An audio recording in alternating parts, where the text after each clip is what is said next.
AU biotech इसमें कैसे help करें? सॉइल टू मार्केट जो बोले इसमें सस्टेनेबल है। कोई ऑन ग्राउंड काम नहीं कर रहा है। बिहार इतना बड़ा एरिया है, खेती किसानी में अच्छा है, गांव है। कितने किसान काम कर रहे हैं आपके साथ अभी? 3 साल में लगभग 10,000 किसानों से मिले और अलग अलग गांव में देखे, क्या है जो अभी मिसिंग है आपके लिए आगे बढ़ने? लेकिन हमें कोर टीम नहीं मिल रहा है। आप फार्मर और ट्रेडर के बीच में आना चाहिए। सीटीओ चाहिए, सीटीओ चाहिए। उसमें आपका परसेंटेज 15% नेट प्रॉफिट है। नेट प्रॉफिट तो वो हमारा ग्रोथ हो जाएगा 15-75 करोड़ का। चैलेंजिंग स्टार्टअप फाउंडर के लिए आ रहा है कि हम एक चीज को एक डोमेन में नहीं समझ पा रहे हैं। आज मेरे साथ हैं उत्तम कुमार, फाउंडर एयू बायो, एक ऐसे फाउंडर जो स्टार्टअप की शुरुआत किसी बोर्डरूम से नहीं बल्कि खेतों से कर रहे हैं। उत्तम बिहार के किसानों के साथ जमीन पर काम करते हैं, उन्हें सिखाते हैं कि सीजनल मल्टीक्रॉप कैसे उगाएं, कम लागत में ज्यादा मुनाफा कैसे कमाएं और अपनी उपज को सीधे मार्केट तक कैसे पहुंचाएं। ये बातचीत एक ऐसे फाउंडर की है जो खेत में भी है और भविष्य में भी। सबसे पहले एकदम शुरुआत से शुरू करते हैं। मुझे एग्रीकल्चर सेक्टर के बारे में काफी कम पता है, तो आप पहले मुझे बताओ कि बिहार से किसी भी उपज का दिल्ली तक आने का प्रोसेस क्या होता है? बहुत बहुत धन्यवाद इस पॉडकास्ट में लाने के लिए। सबसे पहले नेहा मैम को बेसिकली जो चैलेंजिंग आ रहा है फार्मर का, फार्मिंग में देखा जाए तो वो प्रोड्यूस तो कर रहे हैं, उसके लिए बहुत सारे इनपुट की भी रिक्वायरमेंट होता है ग्रो करने में, कोई भी फसल हो या फिर कोई ग्रेन्स हो। तो उसमें चैलेंजिंग आ रहा है कि वो उगा तो ले रहे हैं, लेकिन सबसे बड़ी समस्या आ रहा है मार्केट का। किसान को उसका ज़्यादा मूल्य नहीं मिल रहा है। और यदि हम लोग स्टार्टअप की बात करें, स्टार्टअप यदि इनिशियल फेज में जुड़ रहे हैं तो कहीं ना कहीं मार्जिनल फार्मर आ रहे हैं, मतलब क्लस्टर में फार्मिंग नहीं हो पा रहा है, जिसके कारण हमें बल्क ऑर्डर नहीं मिल पाता है। जैसे बात करें हम लोग बिहार से गुड़गांव या दिल्ली या पुणे जाने का कोई भी आइटम हो, यदि 10 टन का हमारे पास रिक्वायरमेंट नहीं है तो हमारा ट्रांसपोर्टिंग कॉस्टिंग ज़्यादा आएंगे। तो इनिशियल फेज में यही चैलेंजिंग आ रहा है कि बल्क लेवल में काम नहीं मिल रहा है। दूसरा चैलेंज आ रहा है कि प्रॉब्लम क्या है उस मार्केट में, कौन किसान कहाँ क्या उगा रहे हैं, तो उस चीज़ का पूरा श्योरिटी नहीं है और उसका कोई टेक नहीं है जिसको हम लोग जोड़ पाएँ कि कौन किसान क्या उगा रहे हैं और कितने एरिया में उगा पाएँ, ताकि उसको हम लोग पूरा डाटा लेके और कितना यील्ड अप्रॉक्स उसका यील्ड हो रहा है उसको हम लोग श्योर करके तब जब हम लोग बड़े शहर में सप्लाई करें तो जो स्टार्टअप है उनको भी बेनिफिट होंगे और जो फार्मर है उनको भी बेनिफिट होंगे। ठीक है, आपने मुझे प्रॉब्लम बता दिया। इससे पहले मुझे प्रोसेस बताओ।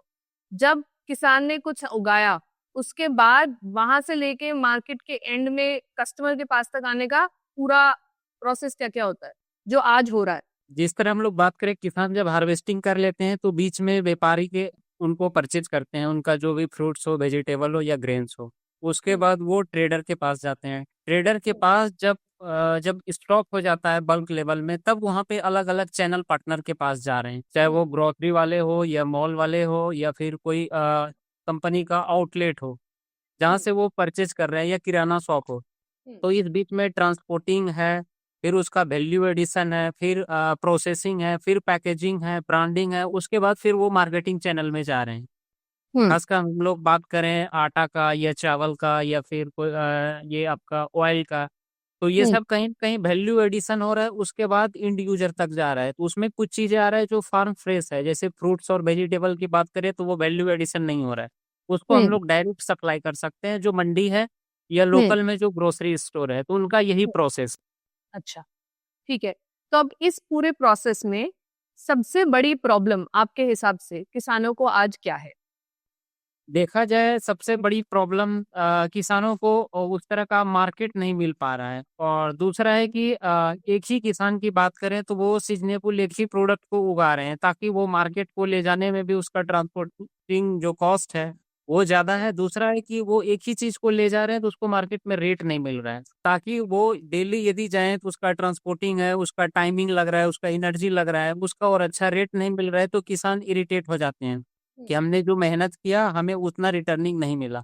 तो उसी में हम लोग देखें कि यदि वो सीजनेबल 2 से 3 क्रॉप उगाएँ, तो उनका मार्केट में अच्छा रेट भी मिलेगा। चाहे हम लोग जैसे बात करें, अभी सब्जी पे हम लोग ज़्यादा काम कर रहे हैं। सब्जी में यदि किसान सीजनेबल 2 से 3 क्रॉप का सिलेक्शन करे, वो यदि 3 वेजिटेबल को लेके मार्केट जा रहे हैं, तो किसी का रेट यदि ₹25 होलसेल है, तो किसी का 30 है, तो किसी का 35 है। तो इस सिचुएशन में किसान क्या है कि कमर्शियल मॉडल में भी आ जाएँगे और उनका जो ट्रांसपोर्टिंग कॉस्ट है, डेली का जो उनका आना-जाना है, तब वो जो है सस्टेनेबल फार्मिंग होगा और वो तभी उनका इकोनॉमिक ग्रोथ भी होगा। क्योंकि वो मल्टी क्रॉप को उगा रहे हैं और कैश क्रॉप है। तो ये चैलेंज आ रहा है इनिशियल फेज में मार्केट तक जाने में। मार्केट तक जाने में सबसे बड़ा प्रॉब्लम ये है कि अब मैंने सब उपज उगा ली, बहुत अलग अलग तरीके हैं जिससे कि मैं बेच सकता हूँ। एक कंपनी को भी दे सकते हैं, जैसे अगर मैंने ग्रेन उगाया है तो मैं जाके आईटीसी को दे सकता हूँ, वो आटा बना लेंगे। या मैं अगर स्ट्रॉबेरी उगाई है तो जैसे आपने बोला फार्म फ्रेश ग्रोसरी के पास जा सकते हैं। बहुत अलग अलग तरीके हैं, बट फार्मर जाता है स्ट्रेट अवे ट्रेडर के पास, और ट्रेडर उसको बोलता है कि आपको ट्रांसपोर्टेशन कॉस्ट देना पड़ेगा, आपको ये देना पड़ेगा, आपको वो देना पड़ेगा, तो फार्मर के पैसे बचते नहीं। अब आप ये बोल रहे हो कि अगर एक ही फार्मर सेम लैंड पे अलग दो या तीन तरह के अलग क्रॉप साथ में उगाएगा तो उसके पास ऑप्शंस बढ़ जाएंगे, क्योंकि किसी के पैसे ज्यादा मिले, किसी के पैसे कम मिले, तो उसको स्ट्रीमलाइन हो जाएगा। यही बात है। यस तो यस। अब एयू बायोटेक इसमें कैसे हेल्प करेगा? उसमें हम लोग एयू बायोटेक जो बेसिकली हेल्प कर रहा है किसानों को, कि जिसमें सस्ता, सुविधा और सुरक्षित, हम लोग ये कॉन्सेप्ट दे रहे हैं कि फ्रॉम सॉइल टू मार्केट उसको इनपुट चाहिए, क्योंकि उगाने में सबसे पहले इनपुट की रिक्वायरमेंट है। दूसरी चैलेंज ये आ रहा है कि इनपुट में भी अभी है कि जिस तरह पेस्टिसाइड केमिकल डाल रहे हैं उसके कारण भी प्रॉब्लम आ रहा है, उनका लागत बढ़ रहा है, पौधे में बीमारी आ रहा है और उसका प्रॉपर ग्रोथ नहीं हो रहा है। तो कहीं कहीं चीजें आ रहा है कि उसमें हम लोग अब क्या उसको दे रहे हैं कि आपको उगाने के लिए जो कंसल्टेंसी है वो भी प्रोवाइड कर रहे हैं, और आप कौन हम्म। कौन सा नया क्रॉप लगाएं वो भी उनको बता रहे हैं, और उनके साथ साथ हम लोग डिमोस्ट्रेशन और पायलट भी कर रहे हैं कि जो क्रॉप हमारे बिहार में नहीं हो रहा है उनको हम हम्म। कैसे ग्रो कर लें, और उनका क्या इल्ड हो सकता है और उसमें क्या इन्वेस्टमेंट आ सकता है। तो इस बिहार पे किसान अब श्योर हो रहे हैं कि चीजें जो नहीं बिहार में हो रहा और उनका डिमांड है, जैसे हम लोग बात करें शिमला मिर्च का या कुकुम्बर का या स्ट्रॉबेरी का या जुकनी का, यहाँ पे डिमांड है, बड़े लेवल पे नहीं है, लेकिन लोकल लेवल पे 10% डिमांड है, लेकिन वो फुलफिल कहाँ से हो रहा है? बाहर से हो रहा है, बिहार के बाहर से वो आ रहा है। तो उस सिचुएशन में यदि उस चीज को अपनाएं तो वो बेनिफिट हो सकता है। तो इसी सब चीज में हम लोग किसान को नॉलेज भी दे रहे हैं, इनपुट भी अवेलेबल करा रहे हैं, और धीरे धीरे जब फार्मर हमारे पास बढ़ रहे हैं तो हम उनको फार्म टूल से भी जोड़ रहे हैं। जहाँ किसान का मेहनत ज्यादा समय लग रहा है उसको हम लोग कैसे छोटे टूल्स दे करके उसके टाइम को कम कर सके और उसका जो काम है उसको आसान बना सके। तो अभी आपका फोकस उस पॉइंट तक है जब तक उपज तैयार हो गई ट्रेडर के पास जाने के लिए। आप उससे पहले वाले 3 पार्ट्स में उनके हेल्प कर रहे हो, इनपुट दे रहे हो, उनको सीजनैलिटी के बारे में सिखा रहे हो, और उनको फाइनली टूल्स दे रहे हो। इसके आगे क्या आप कोई एक सोल्यूशन बनाना चाहते हो? इसके आगे तो वही है कि उनको अब मार्केट भी दिलाना। सबसे बड़ी चैलेंज अभी यही आ रहा है ना, फार्मर यदि बल्क में हमारे पास जुड़ेंगे तब हमारे पास बेटर ऑप्शन होंगे। हम उसका प्रोड्यूस का पूरा डाटा कलेक्ट कर लिए कि कौन किसान क्या लगा रहे हैं, कहाँ कहाँ लगा रहे हैं, ताकि हम उनको अब मार्केट भी दिलाने में हमें आसान हो हमारी स्टार्टअप को। क्योंकि हमें पता है कि बल्क में अब ऑर्डर आ रहा है, जो ऑर्डर यहाँ एक गांव की बात करें तो वहाँ पे 100 किसान हैं, उसमें से यदि हमारे पास 30 फार्मर भी जुड़ रहे हैं तो हमारे पास बल्क में रिक्वायरमेंट आएगा कि उनके पास ग्रेन्स इतना है, चाहे धान हो, गेहूं हो, मक्का हो। तो उस सिचुएशन में हमें मार्केटिंग में भी आसान होगा। कोई ट्रेडर हो या कोई बड़ा कंपनी है जो वैल्यू एडिशन कर रहा है तो उनके साथ हम लोग टाई अप करेंगे। तो इसमें क्या है, किसान को भी बेनिफिट है कि बल्क में जो उसका ट्रांसपोर्टिंग कॉस्टिंग था या उनका जो वेयर हाउस का कॉस्टिंग था, या समय समय पे उनको जिस तरह से देखा जाए कंसल्टेंसी नहीं मिल पा रहा था और प्रोड्यूस कभी उनका टाइम लेके रेट नहीं मिल पा रहा था, तो ये सिचुएशन नहीं होगा। अच्छा, ठीक है। अब मेरे पास आपके लिए 2 सवाल है। एक तो ये है कि एयू बायोटेक में आपका विजन क्या है? मतलब आप कौन सी एक प्रॉब्लम को बिल्कुल ओन करके बोलना चाहते हो कि ये हम देश के लिए सॉल्व करेंगे, या बिहार में हम इसको वर्टिकली इतना स्ट्रांग बना देंगे कि हम एयू बायोटेक देहात के साथ या एग्रीटेक के साथ सबके साथ कम्पीट कर रहे हैं? इन दोनों में से कौन सी चॉइस? देखिए, हमारा जो मेन फोकस है वो sustainable farming, that means organic farming हो, जिसमें लागत भी कम हो और उसका अर्ली स्टेज में यदि हम लोग डालें तो वो इफेक्टिव भी मेडिसिन हो और उसमें कम से कम रेसिड्यू हो। तभी तो हम मार्केट में पूरा श्योर कर पाएंगे कि ये किसान ये चीज उगाएं और इसमें पेस्टिसाइड और जो है इसमें जो माइक्रो न्यूट्रिएंट लेवल ये है। तो हम लोग ऑर्गेनिक फार्मिंग की ओर फोकस कर रहे हैं, लेकिन इसमें चैलेंजिंग आ रहा है कि किसान को ऑर्गेनिक फार्मिंग में भी समस्या आ रहा है कि जब उसमें डिजीज ज्यादा आ रहे हैं, पेस्ट ज्यादा आ जाते हैं, तब उनको लगता है कि हम इसमें कौन मेडिसिन डालें और नहीं डालें। तो उस सिचुएशन में चैलेंजिंग क्या आ रहा है कि किसान का भी लागत बढ़ रहा है और समस्या भी बढ़ रहा है। तो हम लोग फ्रॉम सॉइल टू मार्केट जो बोले इसमें सस्टेनेबल है कि हम उनको इनपुट भी सलाह दे दिए और अर्ली स्टेज में डाल रहे हैं, तो वो इफिशियंसी भी है सॉइल के लिए और उस क्रॉप के लिए और वहाँ के वेदर के लिए। तो उसके बाद देखा जाए तो हमें पता है कि इसका क्वालिटी क्या है, ताकि हम यदि मार्केट में अपने चैनल पार्टनर या किसी के साथ टाई अप करें तो उनको पता चले कि हाँ रियल में ये फार्मर के साथ काम कर रहे हैं और ग्राउंड लेवल पे काम कर रहे हैं, ताकि उनका प्रोड्यूस का हमें 2 रुपया ज़्यादा भी रेट मिलेगा। ठीक है, तो आपका सबसे पहला प्रॉब्लम सॉल्व करने वाला ये है कि आप पहले प्रोड्यूस को बेटर करना चाहते हो कि भाई मैं सबसे अच्छी उपज कैसे दे दूं जिसमें मेरा उगाने में पैसा कम लगे और ताकि और क्वालिटी इतनी अच्छी हो कि बाहर जाओ तो मुझे उसके सबसे ज्यादा पैसे मिले। ये पहली प्रॉब्लम है सॉल्व करने की।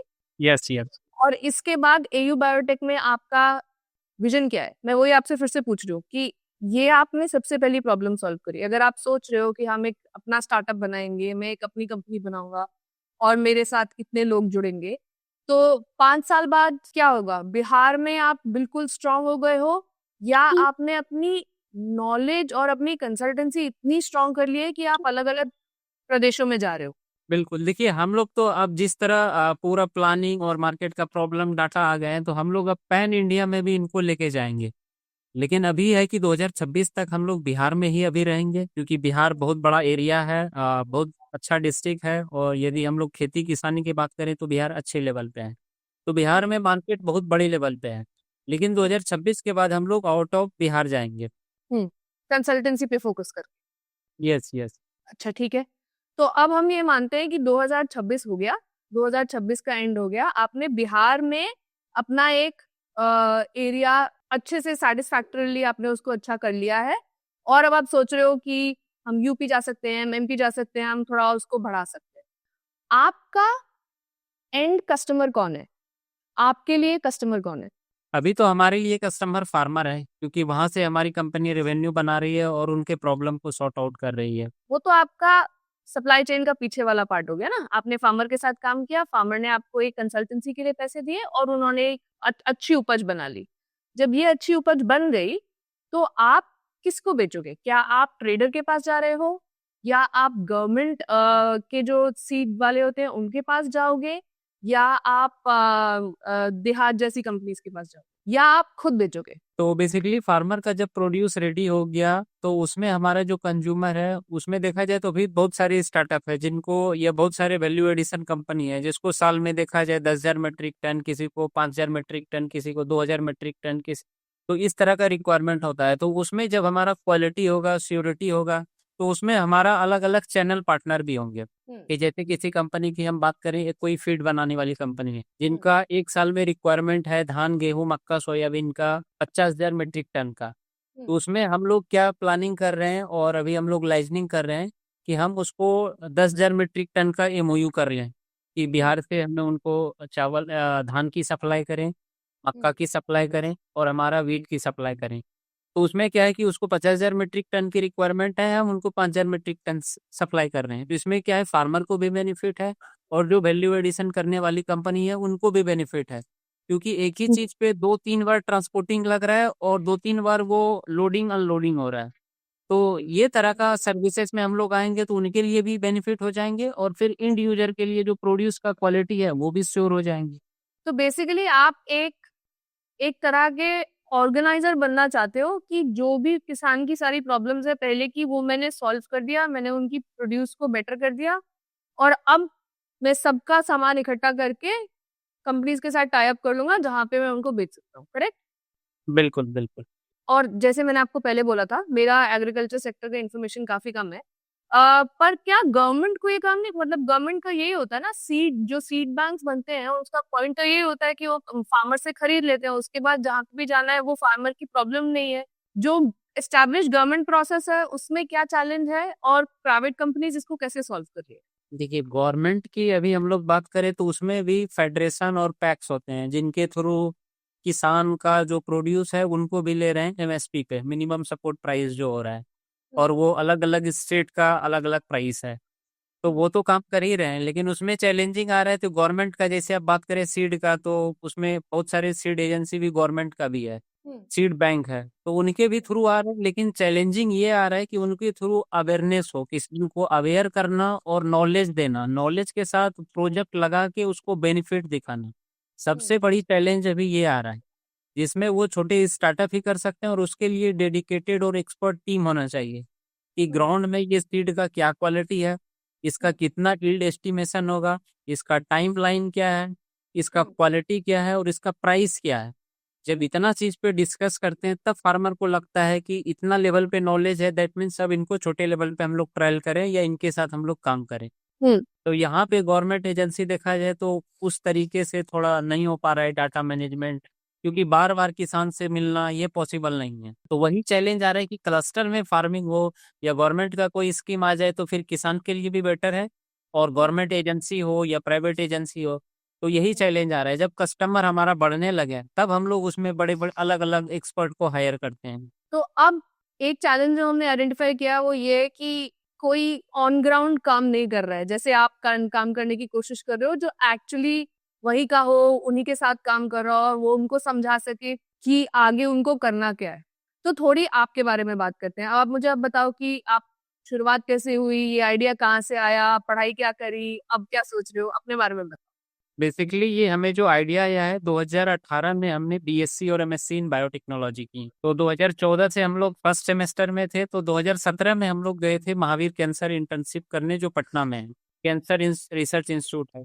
तो वहाँ पे हम लोग गए तो देखें कि बिहार के ही ज़्यादातर लोग हैं और ज़्यादातर लोग बीमारी से परेशान हैं, उनके फैमिली वाले परेशान हैं, उनको देखने को जो लोग हैं उतना नहीं आ रहे हैं, और सब लोग परेशानी में है, क्योंकि एक लोग जब बीमार पड़ते हैं तो पूरा फैमिली परेशान रहता है। तो फिर हमें आइडिया आया कि, और उस पे जब हम लोग वहाँ पे 2-3 महीना रिसर्च किए तो पता चला कि जो पेशेंट है उनके बॉडी में, उनके ब्लड में, उसके हेयर सैंपल जब हम लोग कलेक्शन कर रहे थे उसमें हैवी मेटल्स या पेस्टिसाइड लेवल या जो माइक्रोन्यूट्रिएंट का नीड है वो उनके बॉडी में प्रॉपर वे में नहीं हो रहा है। जो उनका एक लेवल था, यदि हम लोग हैवी मेटल की बात करें तो वो ज़्यादा था, और यदि हम लोग माइक्रोन्यूट्रिएंट की बात करें तो वो बहुत कम था। तो फिर आइडिया आया कि बिहार इतना बड़ा एरिया है, खेती किसानी में अच्छा है, गांव है, तो फिर हम लोग क्यों ना इस सेक्टर में आगे आए, ऐसा कोई स्टार्टअप बनाएं। तो वहां से हम लोग रिसर्च करना स्टार्ट किए। फिर हमने बीएससी किया, फिर एमएससी किया, उसके बाद हम लोग इसमें एंट्री किए। उसके बाद जब एंट्री किए तो फिर 2-3 साल तो लग ही जाते हैं, फार्मर से कनेक्शन बनाना, प्रॉब्लम को समझना, बड़ी कंपनी क्या कर रहे हैं, गवर्नमेंट ऑर्गेनाइजेशन क्या कर रहे हैं, और उसका सस्टेनेबल मॉडल क्या है, और हमारा विजन क्या है, टीम कैसे आएंगे। तो जब हम लोग काम स्टार्ट किए, डाटा आए मार्केट से, तो अब आइडिया आया कि कहीं ना कहीं लोगों को खाना तो डेली चाहिए, और यदि हम लोग क्वालिटी वाला फूड खाएंगे तो उसमें ये बेनिफिट होगा कि हम लोग हेल्दी भी रहेंगे, और कहीं ना कहीं जो डिजीज आने का चांस है उनको भी हम लोग रिड्यूस कर पाएंगे। तो वहीं से आइडिया आया, और बेसिकली और हम लोग 2020-21 में देखा जाए तो कोविड का दौर चल रहा था, तो उस सिचुएशन में कुछ हो नहीं रहा था, लोग घर में रह रहे थे, तो हम लोग भी गांव जब आए तो फिर पता चला हम लोग फार्मिंग में कुछ ट्रायल करते हैं।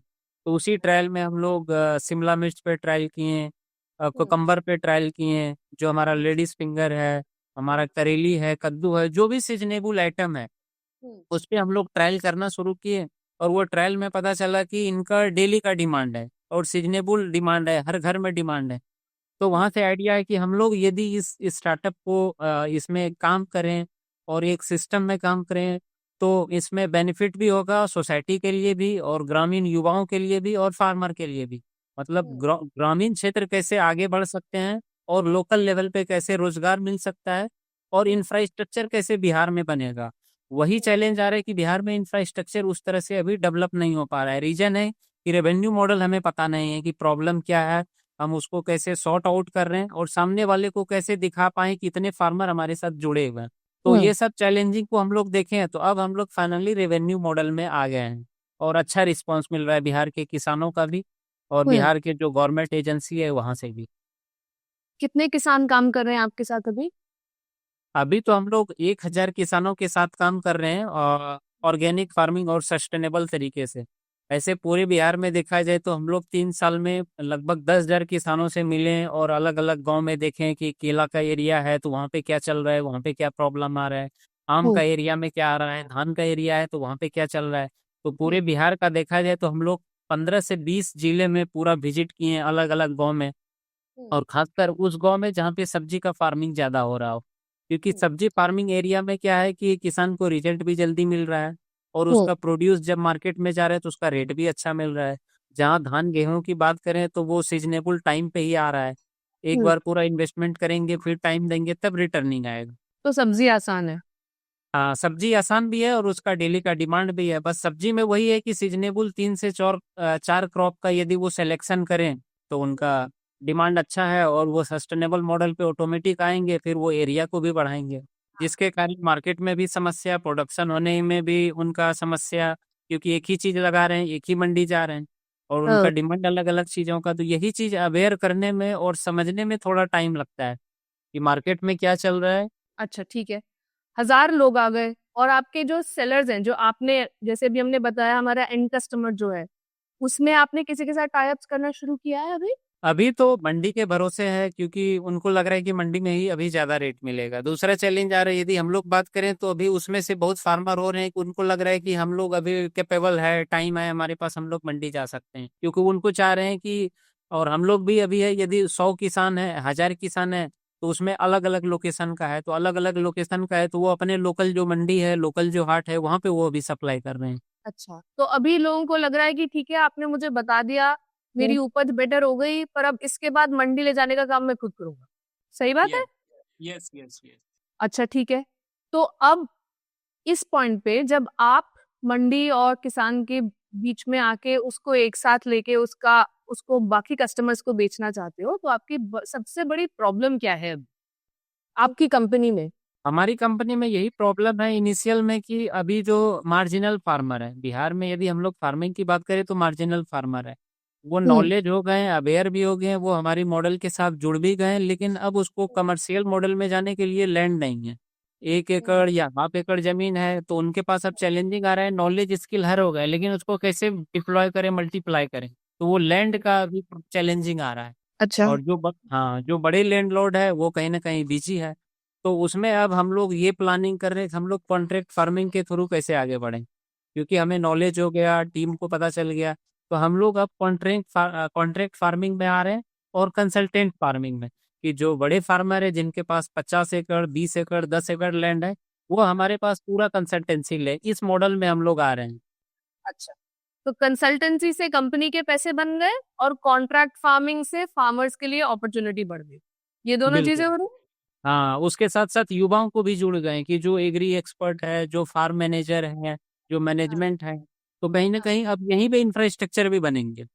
हाँ, सही बात है। तो आपकी टीम में आप बोल रहे हो ऐसे लोग भी हैं जो पढ़ाई करके आए हैं, जिनको पता है कि क्या करना है क्रॉप के साथ, ऐसे लोग भी हैं जो फार्म मैनेजर हैं, जिनको पता है कि फार्म को कैसे मैनेज करना है।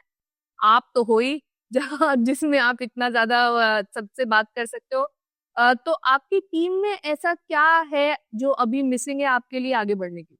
बेसिकली देखा जाए तो हम लोग टेक में थोड़ा सा इस चीज को, कहाँ पे क्या एक्टिविटी हो रहा है, हम उसको टेक में लाना चाह रहे हैं, और वो टेक हमें सब देने के लिए तैयार है, लेकिन हमें कोर टीम नहीं मिल रहा है, जिसके कारण थोड़ा सा चैलेंजिंग आ रहा है। तो इसीलिए हम लोग पहले ग्राउंड में काम किए कि ग्राउंड में प्रॉब्लम क्या आ रहा है, तो अब हम लोग टेक के लिए भी टीम ला रहे हैं कि वो अच्छा। किसान कहाँ है, क्या उगा रहे हैं, कितना यील्ड हो रहा है, उसमें कितना लागत आया, तो हर हाँ। चीज ये डिजिटलाइज हो जाएंगे, तो हमारे लिए इन्वेस्टर को अप्रोच करना हो या गवर्नमेंट ऑर्गेनाइजेशन के साथ टाई अप करना हो, एमओयू करना हो, तो वो आसान हो जाएंगे।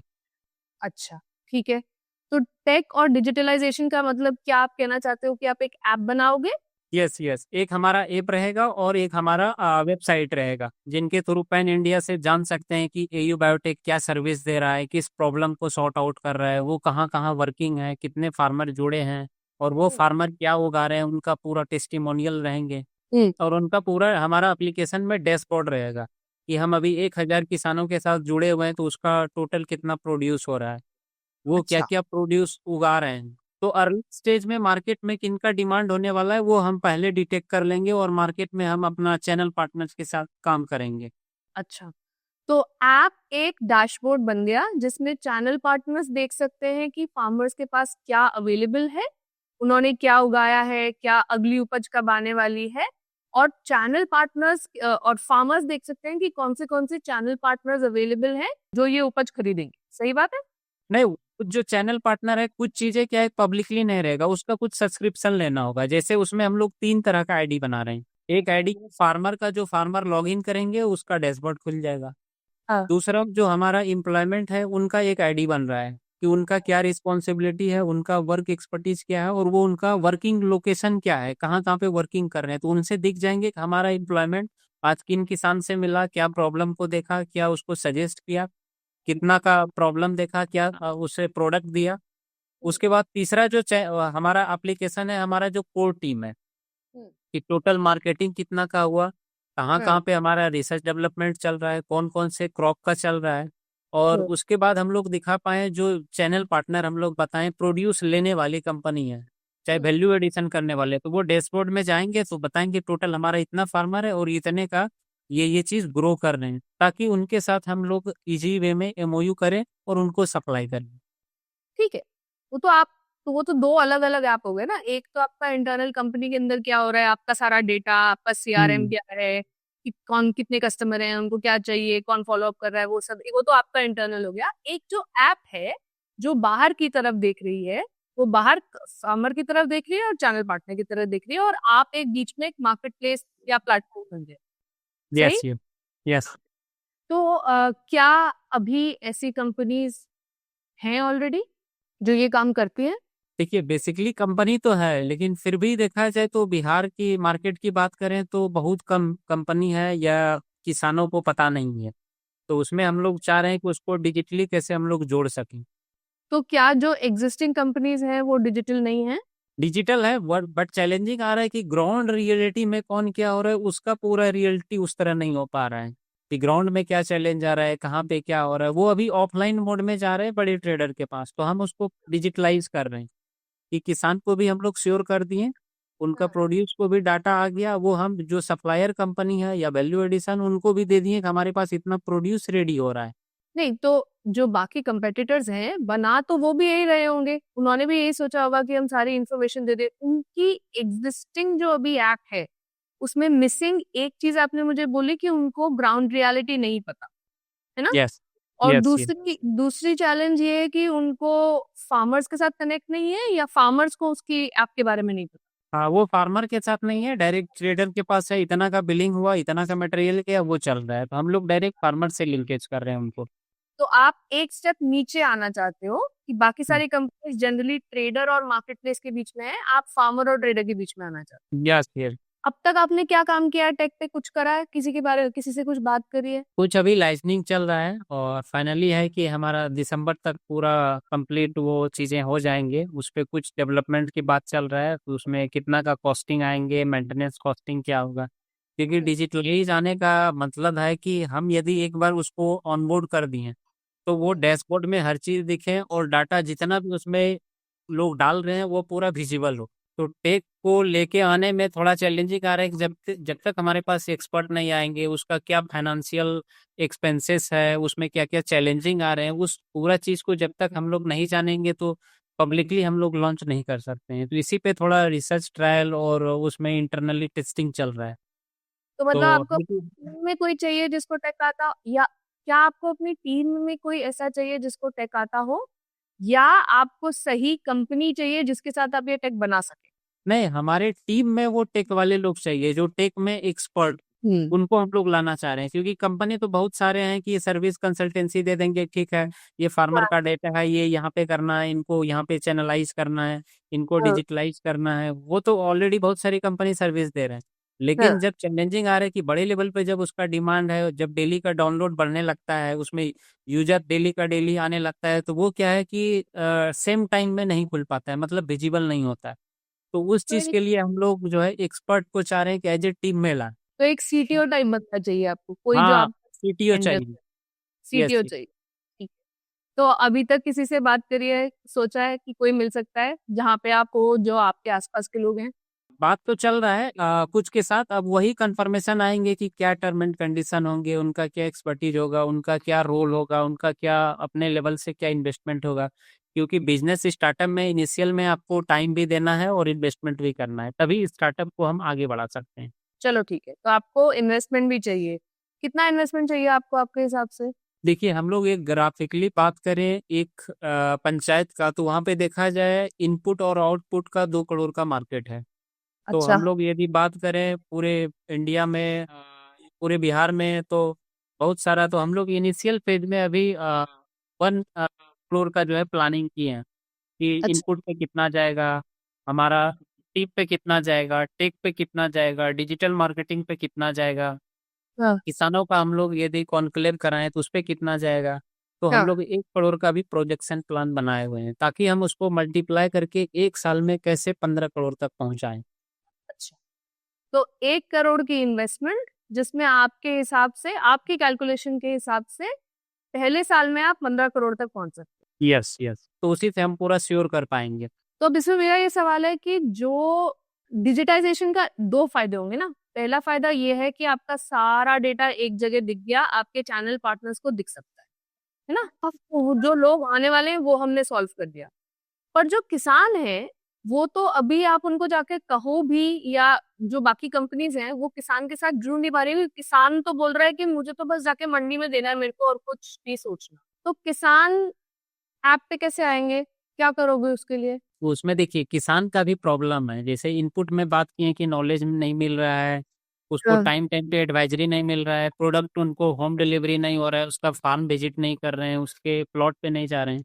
तो उसमें ये हाँ। भी चैलेंज आ रहा है कि किसान जो प्रोड्यूस रेडी हो गया, जो हमसे नहीं जुड़े हैं हमारी कंपनी से, हाँ। तो वो क्या है, मार्केट जा रहे हैं तो उनका खुद का ट्रांसपोर्टिंग कॉस्टिंग है, हाँ। उनका खुद का टाइम लग रहा है, उनका एनर्जी लग रहा है। तो उसमें हम लोग क्या क्या सुविधा दे रहे हैं कि आप हमें जो मंडी में रेट में जाके दे रहे हैं, उनसे हमें आपको 2% कम में हम आपसे यहाँ परचेज करेंगे। मतलब आपको मंडी जाने का रिक्वायरमेंट नहीं है। हाँ, आपका ट्रांसपोर्टिंग कॉस्ट देखा जाए तो वही आपका 5% लग रहा है, तो हम हम्म। आपको 2% ही कम दे रहे हैं। हम्म। तो इसमें हमारा रेवेन्यू मॉडल ये है और वो आराम से सस्टेनेबल है। तो आपका ये अब तक जो आप काम कर रहे हो कंसल्टिंग और ये वाला जो आप सब स्ट्रेट अवे खरीद सकते हो, उसमें आपका परसेंटेज कितना है? हमारा जो अभी इनपुट और कंसल्टेंसी में हमारा देखा जाए तो अभी 15% नेट प्रॉफिट है। Net profit.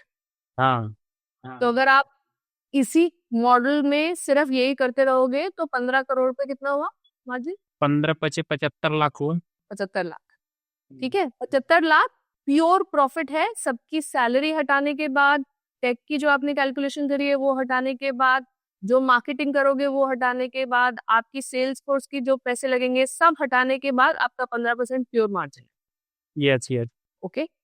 क्या 2 साल बाद या जब आप थोड़े बड़े होगे, इसमें एक अपॉर्चुनिटी है कि आप इस मार्जिन को बढ़ा सको? हाँ, उसमें अब जो है वो मार्जिन हमारा बढ़ जाएगा यदि हम लोग डिजिटलाइज कर दें और पूरा हाँ। क्लियरिटी कर दें। तो हमारा जो सेल 1 साल में, जो हम लोग प्रोजेक्शन प्लान है कि 1 करोड़ इन्वेस्टमेंट पे 15 करोड़ का हम लोग 1 साल में बिजनेस कर रहे हैं, तो जब हाँ। हम लोग डिजिटलाइज आ जाएंगे, पूरा ग्लोबली पूरा टीम और टेक के साथ आ जाएंगे, तो हमारा ग्रोथ कम से कम 5x होगा। कि जहाँ हम लोग साल में 15 करोड़ का बिजनेस कर रहे थे, तो वो हमारा ग्रोथ हो जाएगा 15-75 करोड़ का। उसमें हमारा सेल महीना में भी देखा जाए तो बढ़ रहा है, मतलब हमारा 5 गुना बढ़ जाएगा यदि पूरा हम टेक टीम और मैनेजमेंट को यदि उसमें इंक्लूड कर दें तो उसमें हमारा ग्रोथ भी ज़्यादा है, फार्मर के लिए भी बेनिफिट है। तो जो हमारा 15% का नेट मार्जिन था, वो हमारा 18 और 20 तक जा सकता है। 20 तक जा सकता है, अगर सब हम्म। सही हो तो 20 तक जा सकता है। बिल्कुल। तो फिर मुझे एक बात बताओ, फिर इस मॉडल में अच्छा खासा आपका 20% मार्जिन है, तो इसके आगे आपको बाकी वाले जो स्टेप्स आप करने की सोच रहे हो कि हम खुद मार्केटिंग भी कर लेंगे इसकी या देहात से कम्पीट कर लेंगे, उसकी तो जरूरत ही नहीं है।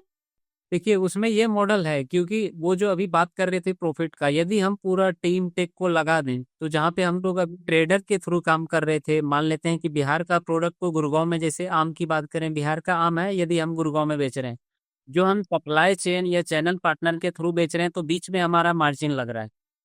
यदि हम इन फ्यूचर पूरा इन्वेस्टमेंट टेक आ जाए, इन्वेस्टर आ जाए, तो वही चीज को हम लोग डायरेक्ट अपने ब्रांड में प्लानिंग कर रहे हैं, तो वो जो हमारा 15% का प्रॉफिट था, वो हमारा 20 और 22 हो जाएगा, और इसमें इंड यूजर को डायरेक्ट मिलेंगे।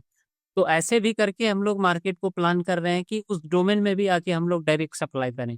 हमारा खुद वहाँ पे वेयर हाउस होगा, खुद हमारा वहाँ पे प्रोसेसिंग, पैकेजिंग, सॉर्टिंग, ग्रेडिंग होगा, उसके बाद वो इंड यूजर को सप्लाई होगा।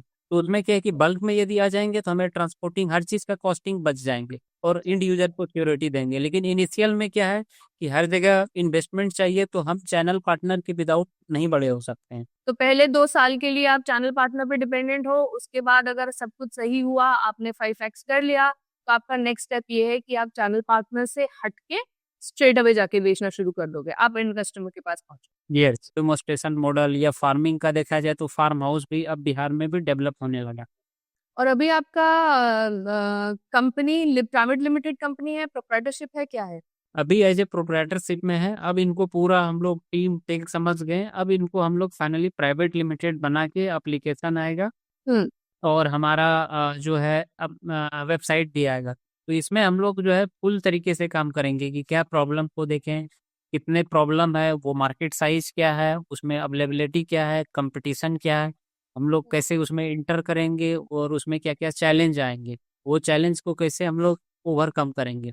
अभी क्या आप पॉजिटिव हो, मतलब आपका मार्जिन अभी भी बनना, ऑलरेडी बनना शुरू हो गया है?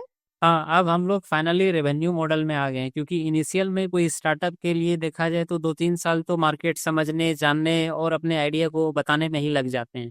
तो वो चीज़ें हम लोग अभी देखा जाए तो पॉजिटिव है, और अब अच्छा पॉजिटिव दिख रहा है मार्केट में। अपॉर्चुनिटी जिसको बोलते हैं और प्रॉब्लम जिसको बोलते हैं, वो चीज़ हम लोग को दिख गया। और वो कैसे पैसा देंगे, कैसे पैसा आएंगे, हम उनको क्या सर्विस देंगे, किस तरह से हम उसको अप्रोच करेंगे, ये हम्म। सब चीज़ें श्योर हो गया है, जिसको बोलते हैं सस्टेनेबल और स्केलेबल। तो अब हम लोग स्केलेबल के मॉडल में रेडी है। अच्छा, तो अगर आप अभी पॉजिटिव हो और आपके पास कोई ऐसी कॉस्ट नहीं है जो आपको नेगेटिव बनाए, तो आप पहला वर्जन ऐप का किसी के साथ, किसी टेक के साथ काम करके आप वो पहला वर्जन आपका अभी क्यों नहीं बना चाहते? इन्वेस्टमेंट क्यों चाहिए उसके लिए? उसके लिए देखिए, हम लोग ये चाह रहे हैं यदि हम लोग अपना इन्वेस्टमेंट करें, अपना एक्सपर्ट को लाएं एज ए एक्सपर्टीज, तो उसमें इन्वेस्टर को ये श्योरिटी होगा कि ये जो काम कर रहे हैं इनका पूरा कोर टीम है।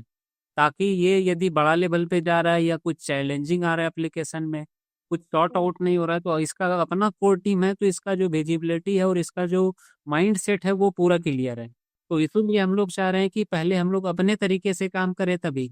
हाँ, तो अभी यही बात, तो अगर आप अपने तरीके से काम अभी करना चाहते हो, तो इन्वेस्टर के पास जाने से पहले आप अपनी टीम लगाओगे, अपना टेक का बंदा ढूंढोगे, अपने पैसे से पहले ऐप बनाओगे और फिर इन्वेस्टर के पास जाओगे। बिल्कुल बिल्कुल। ठीक है। तभी तो जब अपना पैसे लगेंगे और जो हमारे एक्सपर्ट है, जो को फाउंडर है, उनका लगेगा। क्योंकि एक्सपर्टीज और इन्वेस्टमेंट दोनों।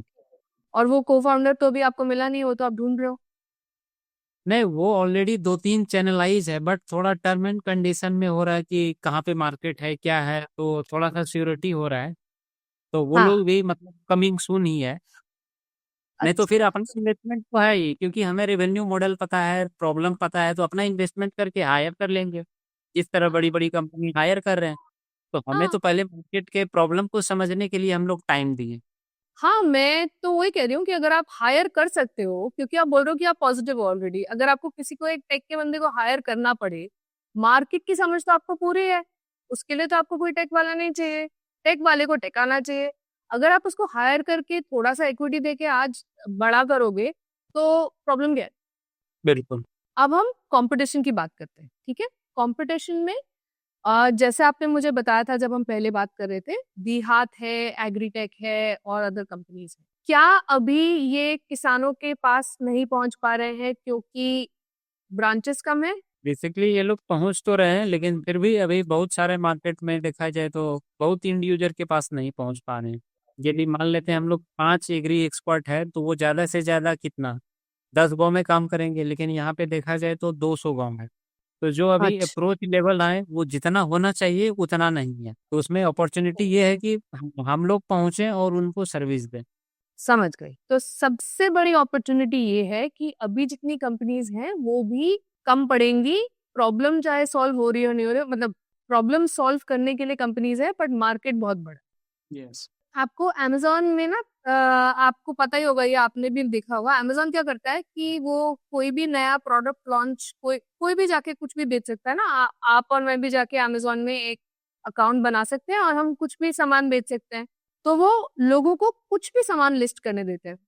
थोड़े टाइम में क्या होता है कि अमेज़न को समझ में आ जाता है कि ये वाला जो है ना, ये प्रोडक्ट, ये तौलिया इस प्राइस पे बहुत अच्छा बिक रहा है, तो फिर वो अपने खुद के ब्रांड पे कम प्राइस में वो ही तौलिया लॉन्च कर देते हैं। अब अगर आप देखो, आपने एक बहुत अच्छा गैप आइडेंटिफाई करा है कि यार वो लोग तो खाली ट्रेडर और उसके ऊपर से बात कर रहे हैं, अगर नीचे लोगों से बात करो तो अपॉर्चुनिटी बहुत बड़ी है और आप अच्छा काम कर रहे हो तो आप सक्सेसफुल हो जाओगे। जब आप सक्सेसफुल हो जाओगे तब ये जो अलग दूसरी कंपनी है जो ट्रेडर पे बैठी है उसे भी एक्सपेंशन चाहिए, तो वो बहुत सिंपली बोलेगा कि हाँ ये मॉडल अच्छा है, ये तो हमने किया नहीं था, चलो मैं, मेरे को तो ज्यादा पैसे नहीं लगेंगे, मैं इसको और नीचे कर देता हूँ। उस समय आपके पास ऐसा क्या डिफरेंशिएशन है कि आप फिर भी सक्सीड कर जाओगे? देखिए, उसमें तो यही है कि ग्राउंड में तो पहले प्रॉब्लम बहुत है। हमने जब 2 साल 3 साल काम किया, इतना प्रॉब्लम को देखें। वो तो ग्राउंड में आया नहीं है, टीम को भेजेगा, हर चीज़ करेगा, फिर उसको समझने में भी तो 6 महीना 1 साल लगेंगे। ऐसा तो नहीं है कि कोई स्टार्टअप आया, बड़ा इन्वेस्टमेंट किया, 100 करोड़ का तो हम एक ही बार में पूरा बिहार का मार्केट को कवर कर लें, वैसा तो होगा नहीं। तो उस सिचुएशन में ये होगा कि हमारा जो स्टार्टअप है कंटिन्यू उनको सर्विस प्रोडक्ट दे ही रहे हैं। तो वो यदि मान लेते हैं 2% मार्केट को कवर कर रहे हैं, तो हम भी ऑलरेडी 4% मार्केट कवर कर रहे हैं। कोई और कंपटीशन आ रहा है तो वो भी 2% कर रहा है। पूरा मार्केट देखा जाए एग्रीटेक में डिजिटलाइज का या इस तरह का, तो अभी तो 5% मार्केट में भी सर्विस नहीं मिल रहा है किसानों को। तो फिर भी अभी 90% तो मार्केट खाली का खाली है। मतलब वो सिस्टम में नहीं हो रहा है। किन्हीं के थ्रू तो हो ही रहा है। तो हम वही चाह रहे हैं कि सबको एक चैनलाइज कर दें। तो मार्केट में यदि हम 2% भी बढ़ रहे हैं, वो हमारा कि 1% ले रहा है, फिर हम 2% ले रहे हैं, ये तो कंटिन्यू चलता रहता है। तो यही डिफरेंशिएशन है कि एक प्रॉब्लम आएगा, फिर सॉल्यूशन आएगा, फिर उससे बेटर प्रॉब्लम आएंगे। तो रिसर्च डेवलपमेंट टीम तो हमारा है ही। तो आप कह रहे हो फर्स्ट मूवर्स एडवांटेज तो आपके पास बिल्कुल है, क्योंकि और कोई यहाँ हम्म, पे इस लेवल पे काम नहीं कर रहा है, और क्योंकि आपके पास वो टाइम है तो आप थोड़ा और आगे बढ़ोगे, तो अगर किसी को कैचअप करना भी है तो उनको टाइम लगेगा, आप ऑलरेडी आगे बढ़ चुके होगे। बिल्कुल। और मुझे एक बात बताओ, बहुत सारी ऐसी एग्रीकल्चरल स्टार्टअप्स हैं जो बंद भी हो गए हैं, तो ऐसा आपको क्या लगता है कि डिफरेंट हो जाएगा इस सिचुएशन में? उसमें तो वही सिचुएशन आ रहा है कि जितने भी स्टार्टअप को फाउंडर है, ज्यादातर देखा जाए तो वो लोग ग्राउंड में नहीं है, क्योंकि उनको लग रहा है कि ऐसा प्रॉब्लम जैसे भी हम लोग डिस्कशन कर रहे हैं, तो हो सकता है बहुत सारे लोग इस पॉडकास्ट को देखें तो आइडिया लगा ले, यार ये स्टार्टअप तो आसान है, ये बोला ऐसे करके हम लोग बना सकते हैं।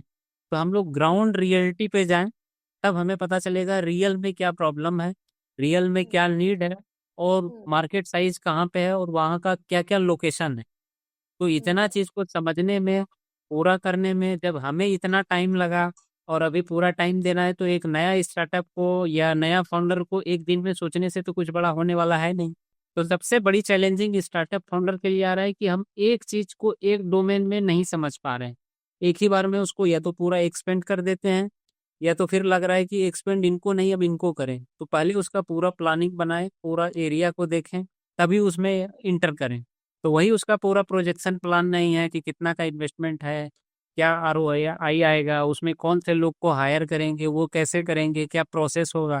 तो जो सबसे बड़ी बात है आपके लिए उत्तम, वो ये है कि आपने वहां पे बैठ के, वहां पे रह के पढ़ाई करी है, वहीं बड़े हुए हो, तो आपको जितनी इंफॉर्मेशन है उस जगह की, वो किसी भी शहर वाले स्टार्टअप को नहीं हो सकती। बिल्कुल। अब अगर हम बिहार की कल्चरली बात करें तो आपके हिसाब से बिहार में ट्रस्ट बिल्ड करने के लिए सबसे ज्यादा क्या जरूरी है? सबसे ज़्यादा ज़रूरी बिहार में देखा जाए तो वो लोग पहले देख रहे हैं लोकल है या नहीं है, पहला। दूसरा देख रहा है कि हमारा जो प्रॉब्लम है, ये हमें सॉल्व दे रहा है या नहीं दे रहा है। तीसरा, कि हम्म। हमारा नीड जो है वो ये बता रहा है या नहीं बता रहा है। चौथा, यहाँ पे कोई नहीं है। मतलब हम कहीं से भी रहें, यदि हम उनको प्रॉब्लम का सॉल्यूशन दे रहे हैं और उसकी ज़रूरत है, तो हमसे जुड़ के, मांग के, और किसी के थ्रू कनेक्शन करके लेंगे। तो सबसे बड़ी बिहार की मार्केट में ये ज़रूरत, और इस चीज़ पे फोकस करने पे बेटर हो सकता है। तो सबसे पहले तो वही हो गया कि आप लोकल हो या नहीं हो, क्या आपको इसके बारे में पता या नहीं है, कि आप मेरी मदद कर सकते हो नहीं कर सकते, और मोर इम्पोर्टेंटली कि आप वहां हो, क्योंकि और कोई पहुंचा नहीं है जहाँ पे आप पहुंचे हुए होगी, तो वो सबसे बड़ी बात होगी। ऑसम। यस। अब मुझे जियोग्राफिकली बताओ कि डिस्ट्रीब्यूशन और लॉजिस्टिक्स, मतलब सब सीड्स का एक जगह पहुंचना और उसकी ट्रांसपोर्टेशन, उसमें सबसे बड़े यूनिक चैलेंजेस जो खाली बिहार में है वो क्या है ऐसे? बेसिकली जो ट्रांसपोर्टिंग में चैलेंज आ रहा है उसमें तो वही आ रहा है कि लोकल में अभी जो गांव की बात करें तो बहुत सारा डिलीवरी पार्टनर अभी गांव में कनेक्टेड नहीं है, वो शहर से शहर में ही है। तो हम्म। उसमें वही चैलेंजिंग आ रहा है कि छोटे लेवल का मटेरियल हम शहर जाने में भी तो ट्रांसपोर्टिंग लग रहा है। तो हम लोग वही प्रॉब्लम को देख रहे हैं कि ऐसा प्रॉब्लम कितना लोगों को है, कि इनका प्रोड्यूस क्या क्या रेडी हो रहा है और उनका क्वांटिटी क्या है। वही चीज हम लोग एस्टिमेट कर रहे हैं और उसके बाद हम लोग उनको बल्क में ले जा रहे हैं कि इनका 100 kg, इनका 200 kg, इनका 50 kg है। तो हमारा जो ट्रांसपोर्टिंग कॉस्टिंग है वो भी कम हो गया और वो जो लंबा सा साइकिल था उनको भी हम लोग रिड्यूस कर दिए। तो ये सब बेनिफिट है जब हम लोग ग्राउंड में काम करते हैं। हम्म।